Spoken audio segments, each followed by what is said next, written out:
మాజీ ఎమ్మెల్యే వల్లభనేని వంశీ వ్యవహారంపై సోదాల్లో కీలక వివరాలు పోలీసులకు చిక్కాయి. సత్యవర్ధన్ వ్యవహారంలో అసలు ఫుటేజ్ సేకరించారు పోలీసులు. జైల్లో వంశీ సెల్ వద్ద బందోబస్తు పెంచారు.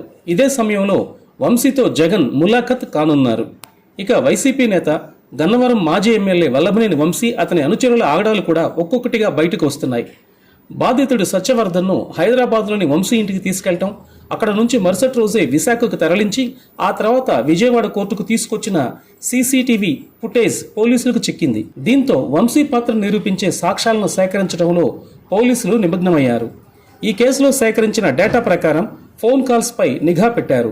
నిందితులు ఉపయోగించిన 2 కార్లను గుర్తించే పనిలో ఉన్నారు. ఈ కేసులో 12 మంది నిందితుల్లో ఇప్పటికే 5గురిని మాత్రమే పోలీసులు అరెస్ట్ చేశారు. మిగిలిన వారి కోసం గాలింపు ముమ్మరం చేశారు. ఇదిలా ఉండగా విజయవాడ జైల్లో మాజీ ఎమ్మెల్యే వల్లభనేని వంశీ బ్యారెక్కు అధికారులు పరదాలు కట్టినట్లుగా తెలిసింది. భద్రతా చర్యల్లో భాగంగా ఈ నిర్ణయం తీసుకున్నట్లుగా తెలుస్తుంది. జైలు అధికారులు 1వ నెంబర్ బ్యారెక్ గదిని వంశీకి కేటాయించారు. వంశీ ఇతర ఖైదీలకు కనిపించకుండా కటకటాల వద్ద పరదాలను కట్టినట్లుగా వార్తలు వస్తున్నాయి. ఇతర ఖైదీలను వంశీ ఉన్న బ్యారెక్ వైపు వెళ్లకుండా భద్రతా ఏర్పాట్లు చేశారు. సీసీ కెమెరాల ద్వారా అధికారులు నిరంతరం పర్యవేక్షిస్తున్నారు.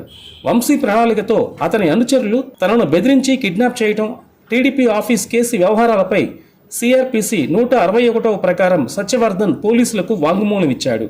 ఈ వాంగ్మూలాన్ని సిఆర్పిసి 164 కింద న్యాయాధికారికి చెప్పాల్సి ఉంది. మరోవైపు జైల్లో ఉన్న వంశీని మంగళవారం కలవాలని భావిస్తున్నారు మాజీ సీఎం జగన్.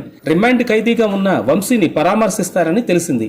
ప్రస్తుతం బెంగళూరులో ఉన్న జగన్ మంగళవారం గన్నవరం విమానాశ్రయానికి చేరుకుంటారు. అక్కడి నుంచి నేరుగా గాంధీనగర్లోని జైలుకు వెళ్తారని సమాచారం.